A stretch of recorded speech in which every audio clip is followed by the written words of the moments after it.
If you're in the C of E in Cumbria, then you will know that we have this document, which is a summary of our key vision and strategy, our key themes, and you can summarise all of that document in two simple words. The two words which are here on the cover, growing disciples. Our simple summary of what we're about is that more people should come to know Jesus, and that those who know Jesus should become more like Jesus. We want to make and grow disciples, and I've spelt out the extra word added to it there to make clear that this isn't just a question of growing disciples, taking some delicate shoots and helping them come to maturity. It is actually about sowing in order that there may be fruitfulness that comes from that. It's a process of helping more people to come to faith, as well as helping those people who have faith to grow on in their faith. And earlier in October, our diocesan synod, the Anglican Synod, met to look at these various strategies. And in that synod meeting, the strategy for outreach was massively, wholeheartedly affirmed and supported.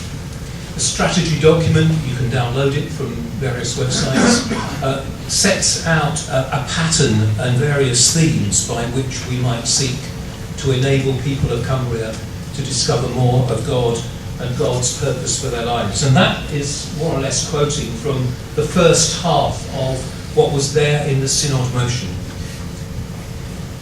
Just take a look at the words on the screen. At the core of what Synod supported is this incredibly ambitious intention that we will help all people in Cumbria, of all ages and backgrounds, to discover more of God and God's purpose for their lives. And then it's ... and I'll mention the ... in a moment. I want to just draw your attention to a couple of things. First of all, this is deliberately a jargon-free set of words. We've deliberately tried to use words which will be understood by people inside church and people outside church.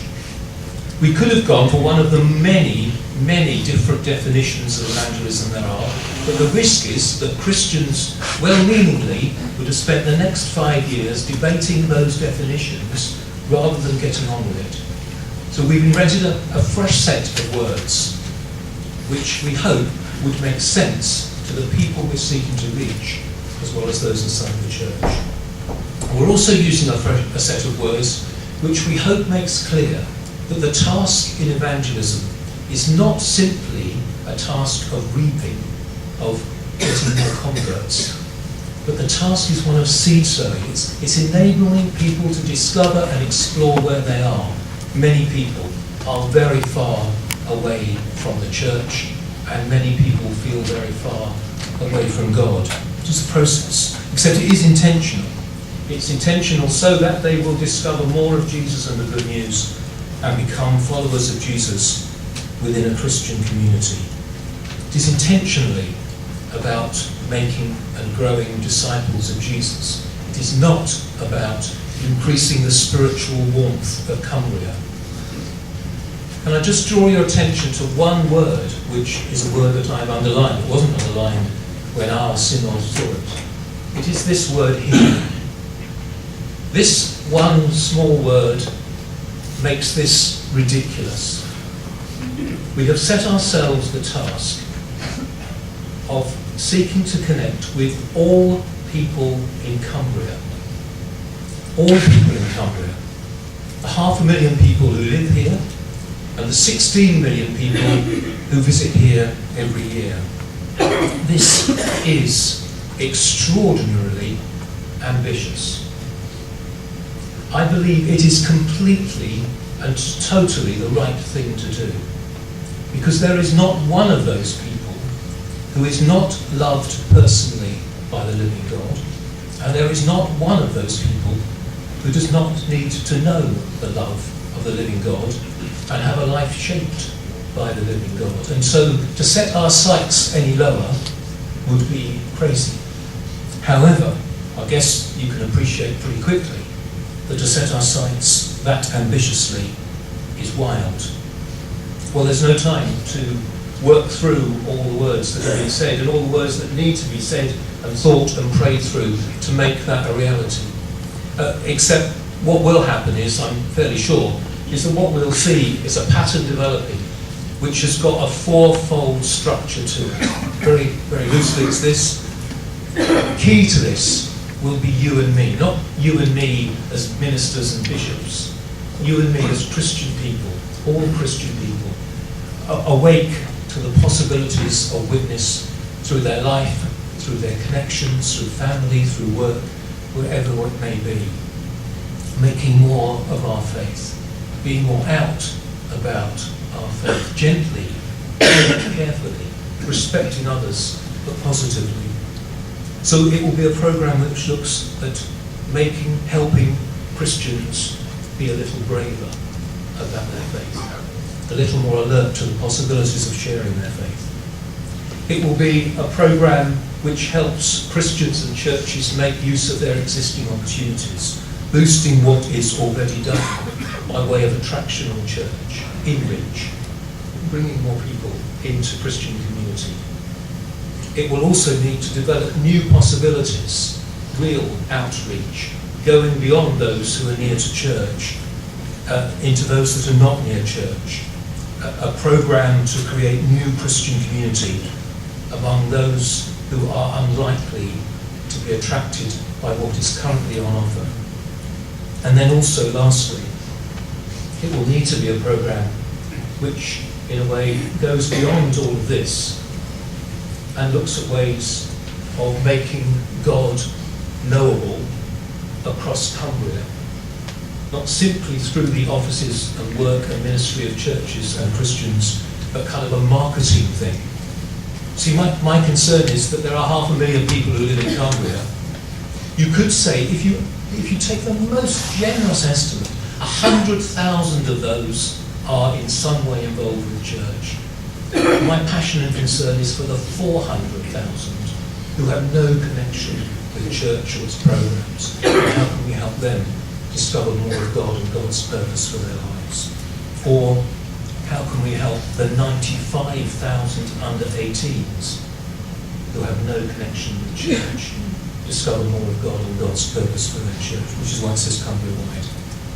Well, I think this is exciting, challenging, intriguing, and foolish in a godly folly sort of way. It isn't about reversing the decline in our churches, although that may be an outcome. It's about helping people discover God in their life and discovering a life which is shaped by God. And why is it mentioned today? It's partly in order to update you about where we are, but it's partly also because you and I, in our role, in our communities and our churches, will be crucial in this, in making this possible. We're crucial in this because we are permission givers and gatekeepers. We are crucial in this because what we model with our lives and our priorities will be seen by those we minister to, and we will influence those who we minister to by what we emphasise and model and what they see to be our passion. So that then is what I believe is this wild, exciting, foolish and appropriate commitment that we have undertaken. Thank you.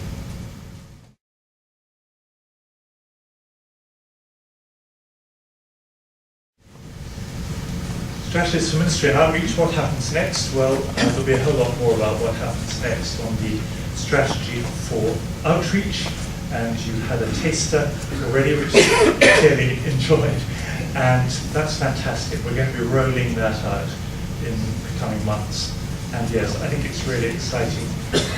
Bob and all the leadership team, all of us are completely committed to that, and the discussion that took place, certainly from an Anglican point of view, on that was, as Robert said, overwhelmingly in favour. I just find that massively encouraging. and in a moment or two, Rich and Sarah have an opportunity just to say anything they want to about outreach and strategy from the point of view of Methodist and United Reformed Church communities. But just a word on where we've got to now with the strategy for ministry. Thus far, the Diocesan Synod and the URC Provincial Synod have overwhelmingly agreed that this is the right way forward. Now, as those of you who are on the Diocesan Synod will know, we adapted our resolution somewhat in the light of all the feedback that came to us, for which we are extremely grateful. We had 120,000 words of feedback, some of them more helpful than others. And Robert read through the entire lot, for which we're very grateful to him, and fed back a sort of condensed version of the main points. And obviously, some of the points were repeated quite frequently.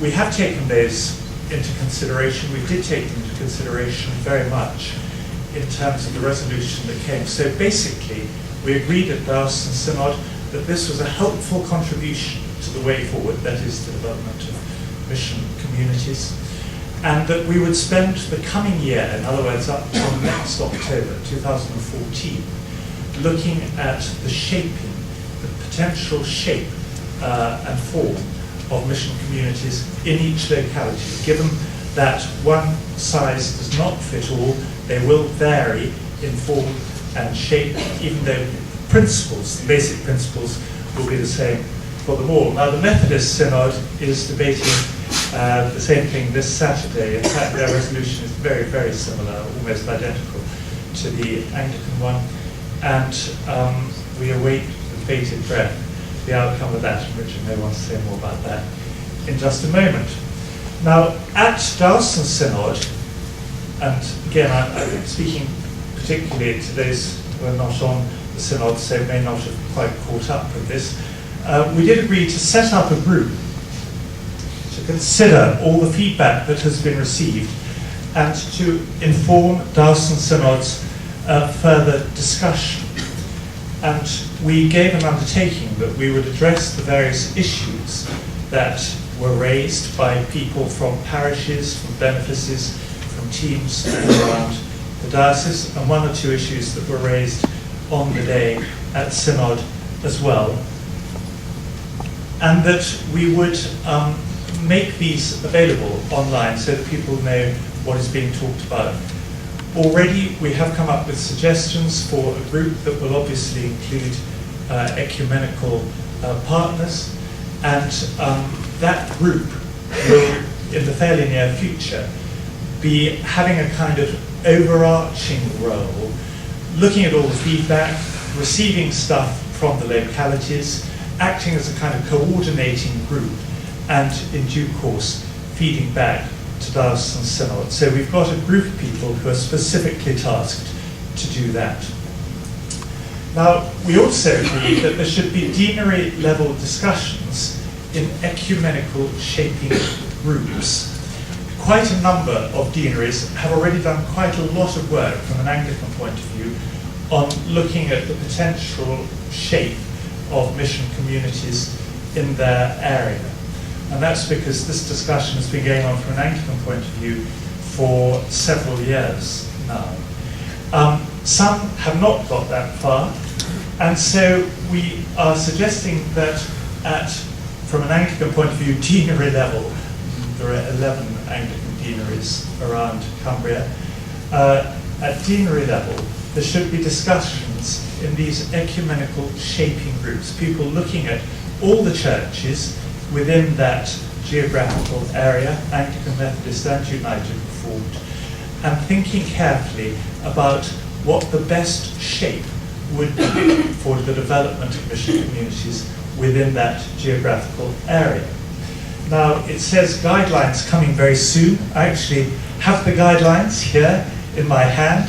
I know Chamberlain sort of waved a bit of paper around in the air, so I'd be rather careful about doing that. But this is lots of bits of paper, so it's completely different. And what we've got in here is some work which Penny Driver did before she had her operation. In fact, as far as I know, she was probably doing it as she was going under the anaesthetic.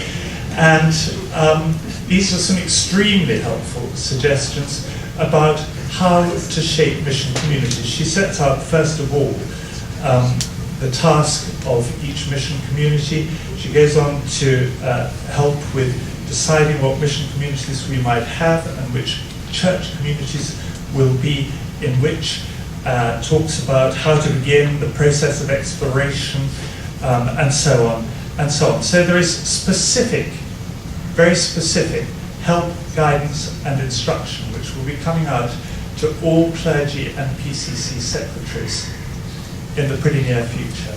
So nobody can claim not to know what's going on, I hope, because it will be absolutely abundantly clear from this. And the idea is that at local level, in other words, in local churches, discussion will take place about what kind of form of mission community the local church feels it would want to be in. And that's all our churches of all denominations. And with the deanery shaping group, obviously with ecumenical involvement, that should receive all the comments that are made and come up with some suggestions that eventually get handed on to the central shaping group. So there will be consultation, considerable consultation, locally at parish level, then at deanery level, and then at diocesan level. And there will be groups of people who are designated accordingly. So guidelines coming very soon. These will be reaching you in the very near future if they haven't reached you already. And you'll know exactly, I hope, then what's going on. In March, next March 2014, we will be having a series of 4 meetings to discover some of the particular implications of this strategy, should we ultimately decide that this is absolutely right and that this is the way we're going. Now, I have to say that already, in terms of the voting at Synod, there's a clear, very, very clear determination that this seems to be the right way forward. Once we've actually sorted out what it's going to look like on the ground for all of us, then we'll be able to come to a final conclusion. But in these 4 days, we'll be looking at some of the aspects of the strategy for our leadership as clergy and network youth church leaders and lay leaders. And those will take place in 4 venues across the county. They will, we trust, be ecumenical. If the Methodists decide against this strategy, then we'll have to think how that's going to work, but we'll cross that bridge when we come to it, and hopefully it won't be a bridge we have to cross at all.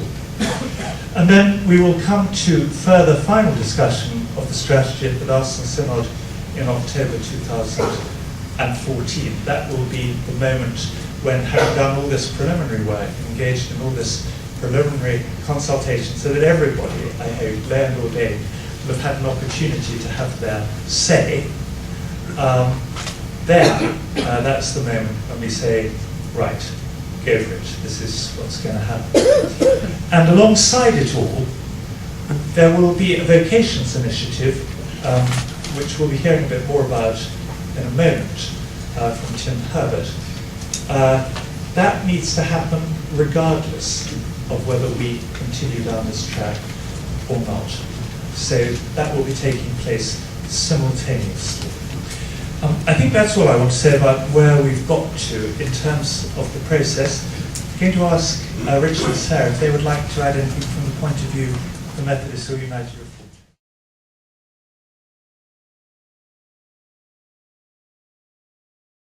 Just very briefly, I want to say on behalf of the Methodist community, sorry that we've spent so long and haven't voted yet. We were determined that every local circuit and every local church got the opportunity at the time to look at these strategies in detail and feedback. That's why it's taken so long. So all I can say to you, will you please, please, please support us on Saturday in your prayers when we have a special synod, simply to look at, to discuss and to vote on the strategies. And the synod will be set within the context of a Eucharistic service. So please, on Saturday morning, we would greatly value your prayers for the Methodist synod meeting in Canada. Thank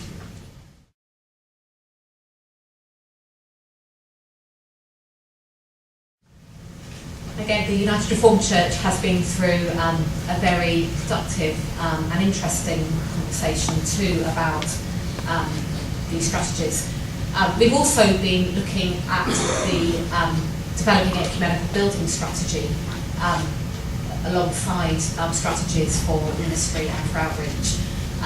Our synod passed the resolutions unanimously back on the same day as the Diocese synod did.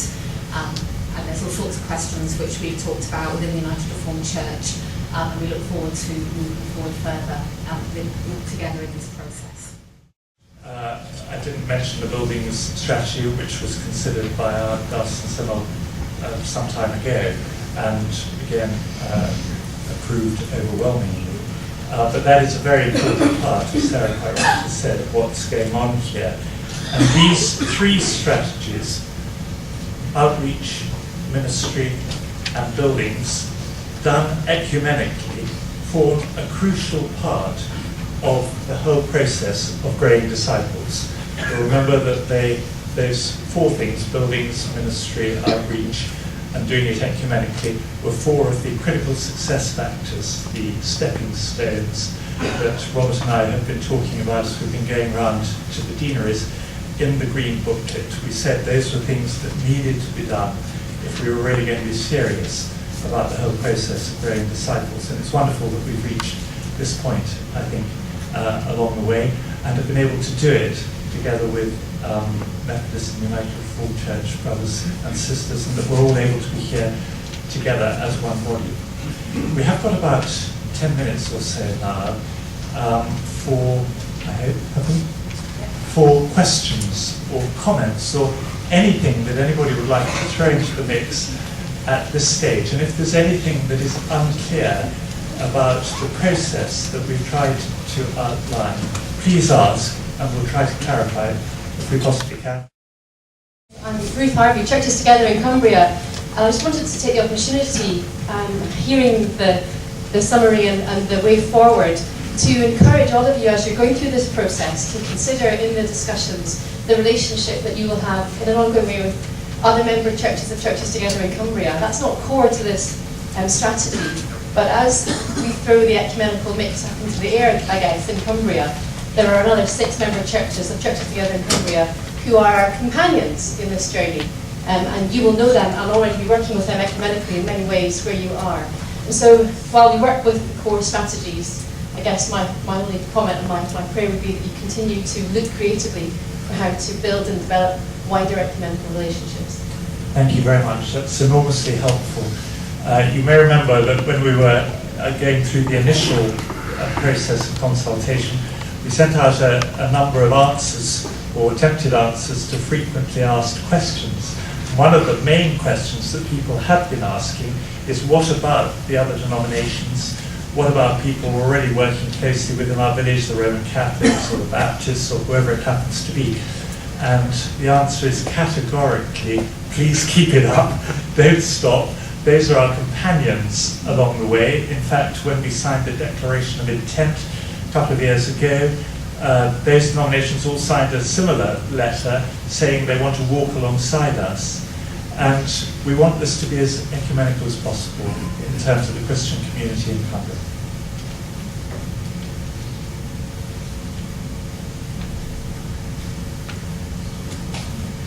Everybody else absolutely clear, that's one. Well, I think that means, I mean, if something occurs to you subsequently, please ask me or Richard or Sarah, and we'll do our best to respond. There will be lots and lots of opportunities, I've been trying to indicate, during this coming year for everybody to have their say. Hesitations, uncertainties, anything you're not clear about, not sure about. There are some things I readily acknowledge that nobody is entirely clear about at the moment. because this is something which is exciting, which is a new development from our point of view, and which holds all sorts of opportunities, but there are all sorts of potential pitfalls as well. We're very conscious of that.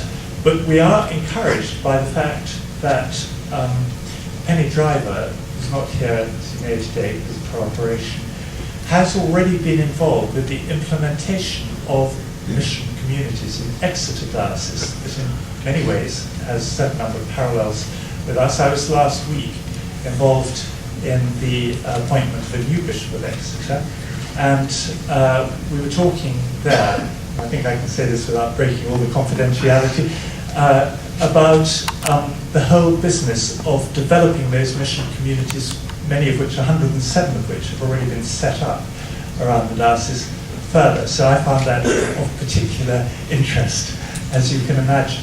So they're already a certain way down the track there, not exactly identical to what we're doing, not ecumenical in the same way, but with a certain number of parallels. So we are able to learn from the experience of some other parts of the country and avoid, I hope, some of the mistakes that may have been made there and focus on some of the things that have gone really well already.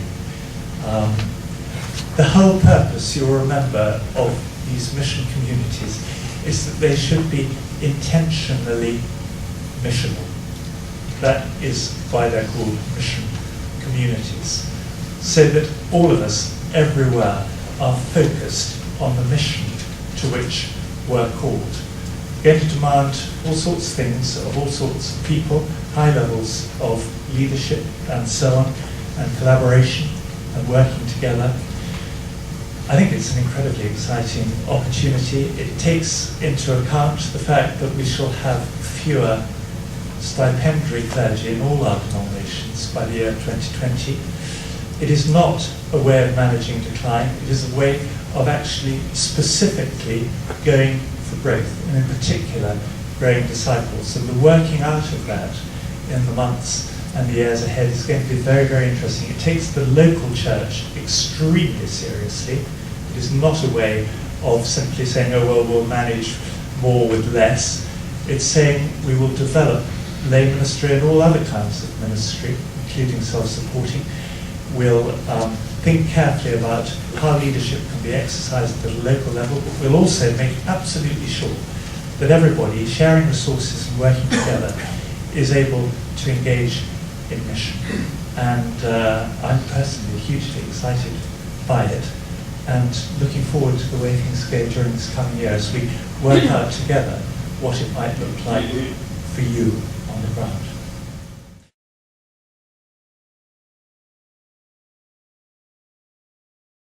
Vocations development. We've already had some real wisdom, I think, on that subject earlier today, and what David Wilkinson shared with us under the heading Developing the Apologists, and what he was saying about giving people encouragement and confidence in responding to God's call on their lives. But since taking up the post of Diocesan Director of Ordinands just over 2 years ago now, I've been very conscious of the need for us to raise our game in the area of encouraging vocations to both ordained and lay ministries.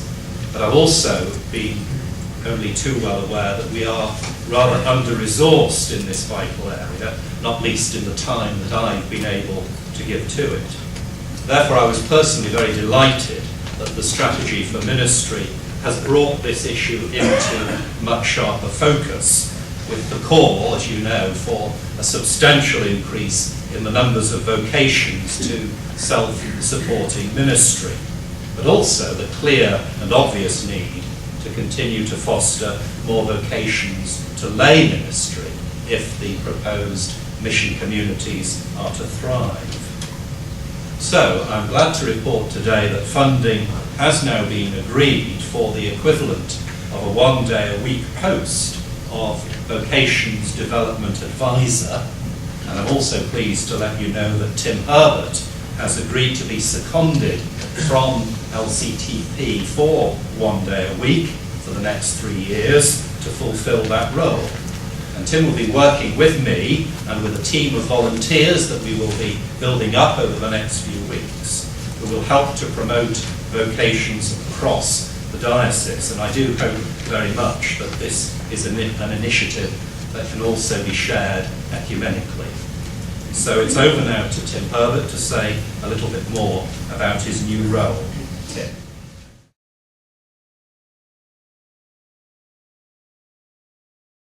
First of all, it's an absolute delight to have this opportunity and to be with you. Now, the thing about vocations, I want to pick up one or two things. First of all, I'll say what I'm interested in is more with more.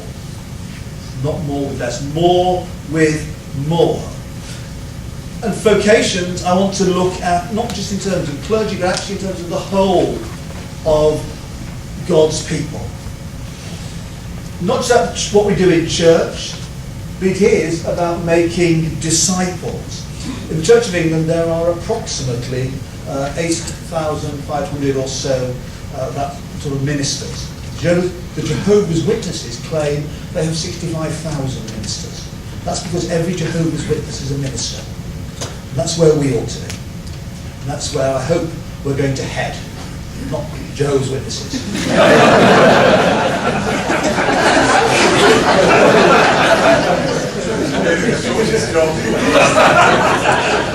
I could see the bishop then looking very anxious.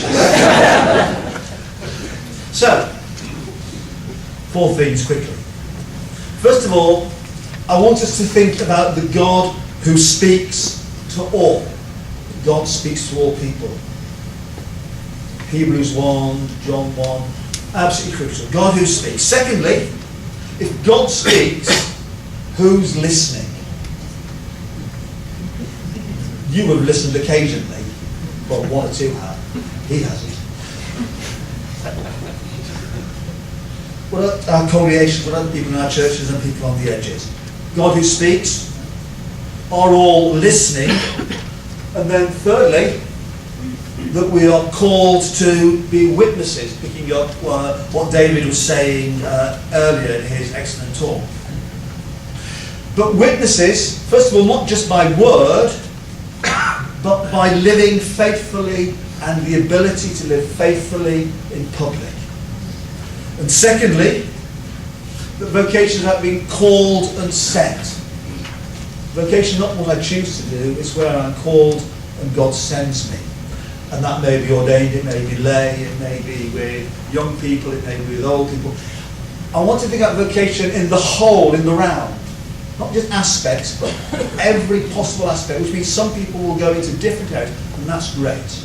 But it's getting it onto the map, getting people thinking, getting it out there so it's the centre of our conversation, that we are listening and hearing what God is saying to his churches, to his people here in Cumbria.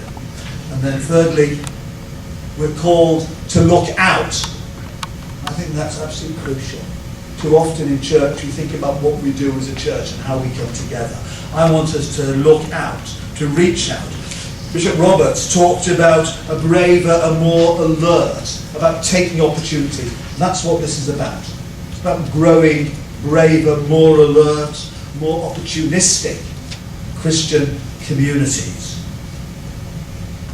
He also spoke about discovering God in our lives, and that's at the very heart of any account of vocation, whatever your vocation is. Everyone is called by God, but just where we're called varies, and varies enormously.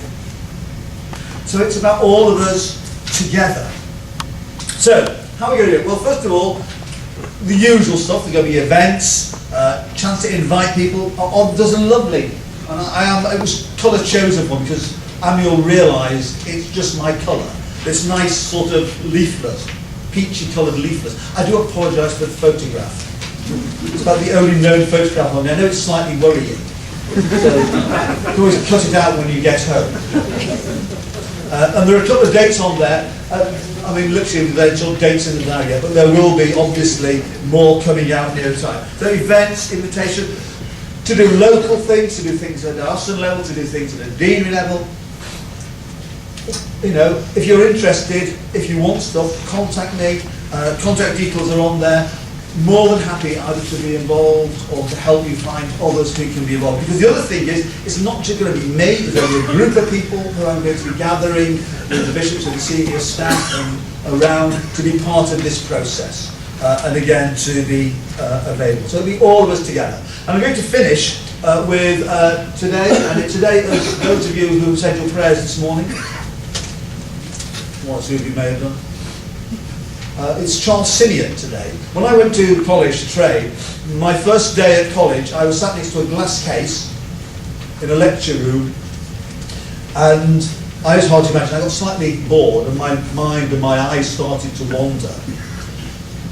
And I lectured upon the fact that in this glass cabinet next to me was what could only look like the kind of umbrella that had been left behind in a cinema around about 1923. It could have been Charlie Chaplin's. And I looked at this thing and I said at the end of this lecture to the person who was with me, I said, why is there a tatty umbrella over there? And he said, that's no ordinary umbrella, he said. That's Simeon's. Charles Simeon's umbrella. So Ridley has relics.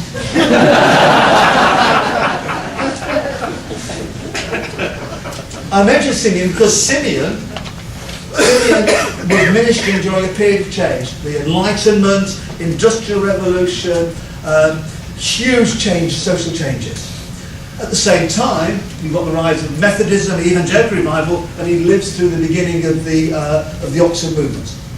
Huge changes, social changes. And what Simeon does is Simeon creates an energy for ministry at the beginning of this extraordinary dynamic period of the Victorian Church.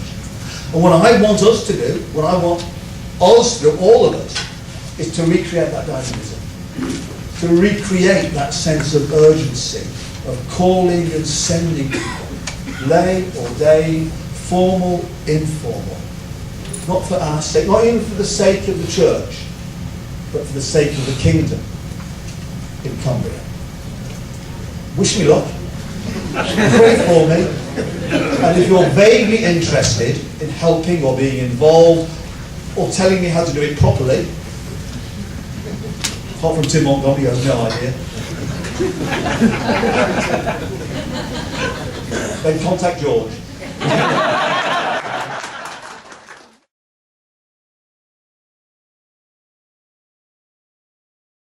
Lord Bishop, ladies and gentlemen.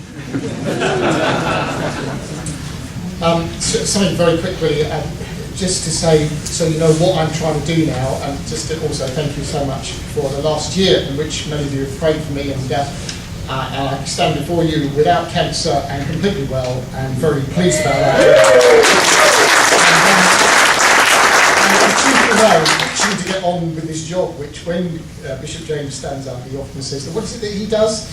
And so I'm going to try and just tell you a little bit about what I'm trying to do now over these next couple of years together. I mean, really, when I was at St Thomas's, people said that I had two gifts, really. One was interference and the other was hypocrisy. And I'm carrying them on, really, in terms of the fact that, in terms of interference, my role really is one of being an encourager. Which means two things, really: to help and advise us as we try to get the vision into action on the ground, which means really engaging with the local context, what is actually the case on the ground, what the capacity is, what the resources are. And I can hear, as I sit in a room like this, I can hear those questions and some of those anxieties. Of course it's exciting, but it's also very anxious time for us. So I want to help and advise, but I also want to be a bit of an agitator and a challenger to us, and that's at every level. I mean, it is a privilege to sit on the Bishop's leadership team, the famous BLT, and to spend the first 3 months thinking, wow, this is amazing, but to know that the passion and the heart and the faith and the desire to see the kingdom unveiled even more is a real privilege. And I do urge you, I know that people say to me, and what is the diocese doing about this? And what is the diocese doing about it? And I always say, I must go and ask the diocese. I don't really know where to go, but we are in this together, and already some of the language of top-down, bottom-up, middle-out, whatever it is we're into, it may express some of our frustrations, but really together we're about trying to work this out. What is God asking us and calling us to? So my job is to really help us get on with it as we look to the missional communities, as we say, how we're going to shape things to come. What's it going to look like? It's only going to look like what emerges and what develops from the DNA of being the disciples on the ground. So I want to help us connect with our context, to actually, to wrestle with some of those questions, to work together on it, to help with that. I want to comfort you, actually. Did I mention a book I wrote? In that book, I talk a lot about the call that God has put upon us. Many of us now think that the job that we've been asked to do isn't the one that we felt called to. It's not our calling, and here we are in this struggling place. I want to comfort you in your call, but I want you to remind you of the Bayeux tapestry in that, and the famous bit which said, Harold comforteth his troops. And if you go and look carefully, there's a sword up the backside of the troops. And it's a kind of, the language is one of helping, but it's also saying, actually, you are the called people. You still are. You are the right person when you are, and your people where they are. And the people are still called to work out what it is that God is doing among you and to take that forward. And to therefore be creating together. That imagination, that creativity, see what the Spirit's doing, what God's doing, and joining you. And there are just two ways in which I'm going to be doing that, is putting a lot of effort into you as leaders, and those with you who are leading. In a book, somebody wrote that all leaders, we're all leaders, because we all look like shepherds from behind and sheep from in front. You can get the book. Okay, we're developing mentorship within the Diocese Clergy, mentors that we can support and help leaders. We've just trained 28 people in that, and we'll be training some more people. You'll hear more about that as we go on. And I will be doing my utmost to create opportunity to strengthen and develop and help us as we go forward as leaders in mission together, whatever level of leadership that is. And obviously, we're looking at these plans for creating the mission, the outcomes that we want to see. You should have had on your email this week a sort of newsletter from me. Did you get that? Did you get it? Some people say, who didn't get it? Okay, I think what I might try to do, oh gosh, Deacon, who didn't get it? I didn't send it out. The diocese sent it.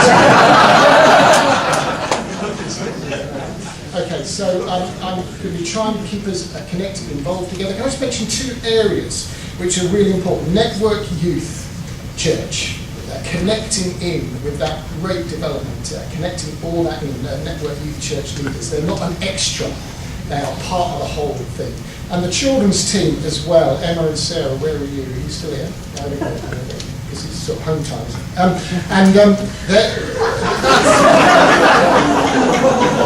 They're doing a fantastic work, connecting us in, church, schools, children, church together. Please don't miss out on some of these resources that are around for helping us. They're really brilliant. And the Network Youth Church is a good example for us as we move on to missional communities. I would love to come and help everybody with everything, but I can't do that.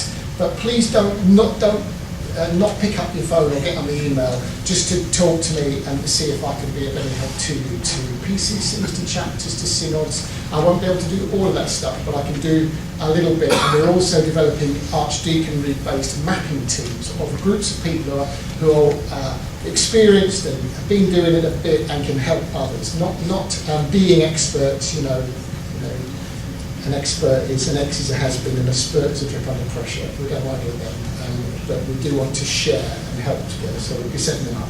And anything else you want to talk about, do let me know, and the rest is in my book. Thank you.